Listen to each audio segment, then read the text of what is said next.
Good evening all of you. My name is Nageswar. I am speaking from AP.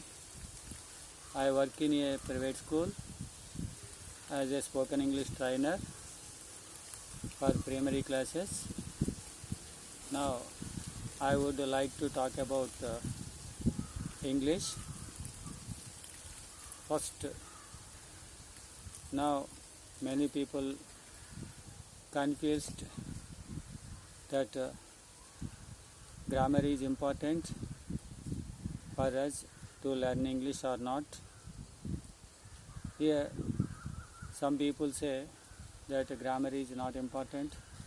Some people say that grammar is important. We are in dilemma whether grammar is important or not important.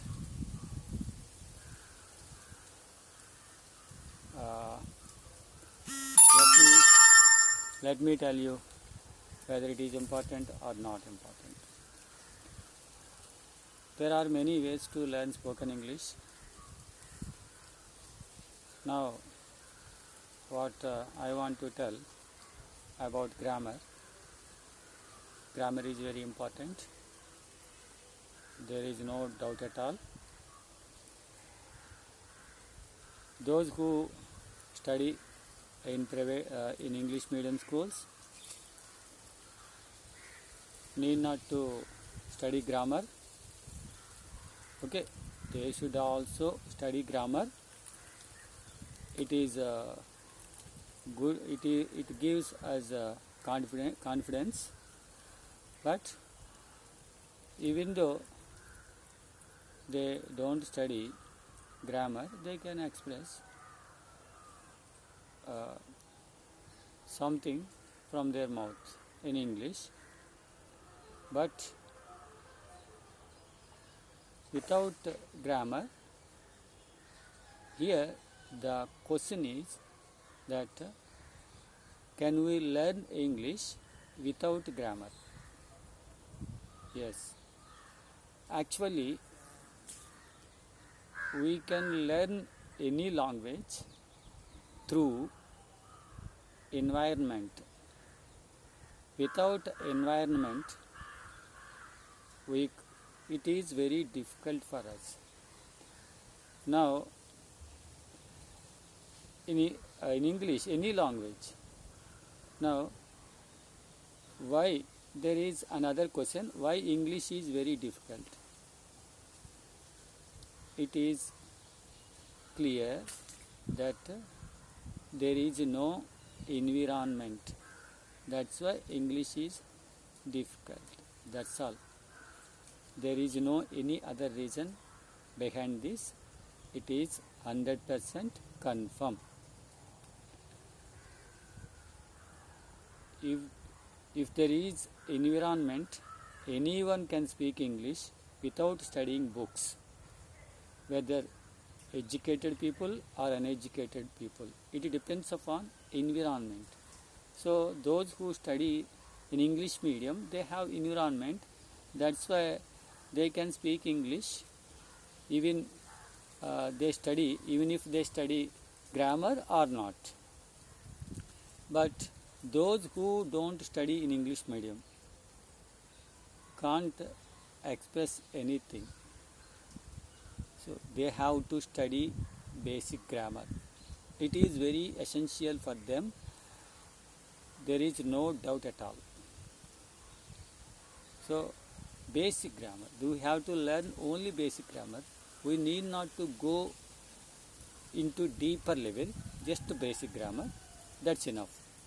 After that, we should talk to other people every day, because we have to create that kind of environment ourselves. Because some people practice before mirror, self-practice. Okay, or else with our friends. We should practice with our friends, with our family members. We need speaking practice. So now those who it is clear that those who don't study in English medium must study grammar, basic grammar, then they can speak confidently. Okay. Now I am going to tell about tenses, the importance of tenses and verb. Already everybody knows that verb is the heart of a sentence. Okay, I want to talk about the verb later. Now I would like to talk about tenses. Tenses are very important, essential in any language. We should study tenses. Now in English, actually there are three tenses. Those are simple present tense, simple past tense, simple future. Each one is divided into 4 types. Therefore, it is understood that there are 12 tenses in English. First of all, we should study these 12 tenses. How to use these tenses? Where to use these tenses? What are the rules of simple present tense? So we have to study first of all. For example, when we go anywhere by bike, we must know traffic rules, minimum basic traffic rules. Then we can understand how to drive a bike on the road, how to overtake other vehicles. We can understand. In the same way, we have to know the rules and how to use simple present tense. After knowing that, we should practice simple present tense for some days until we get clarity on this tense. Next, we will go for other tense, simple past tense.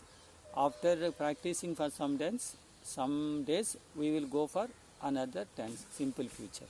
So we have to practice one after one. Why should we practice one after one? Because what I want to tell you is that we should not, if we practice all the tenses at a time, we get confused and we would mix all the tenses and get confused. That's why I think it is better to practice one by one. Then while speaking in English, we have to use all the tenses. That's why first of all we have to focus on tenses. So, and next, speaking practice. Okay, and many people have doubts that why they can't speak English. Many people will drop out in the initial stage. We should understand one thing, that in the initial stage everything is difficult. It is clear whatever we do, not only English but also any field, whatever we do. That means we work in any company, we work in any office, any school. In the initial stage, it is very difficult until we understand. So in the same way, in the initial stage, it is very difficult for us, English. So first I would like to tell you what kind of challenges we have to face in the initial stage. In the initial stage, our first problem is that we can't send the sentences from our mouth, words and sentences. We can't send them out. Okay, it takes a lot of time. It is first problem. Second problem is, while speaking, we can't speak fast. While speaking, we miss some words. We miss the order. It happens. Third point is, suddenly we have to search for the words, suitable words. So it happens. Fourth point is sometimes our mind gets stuck. So it happens everyone. So that's why at least it will take 3 months time to overcome this problem. After that, gradually we can find the change, and after 3 months we enjoy speaking in English. After that, we don't want to avoid and leave speaking English. Thank you. I will come again. Until bye. See you.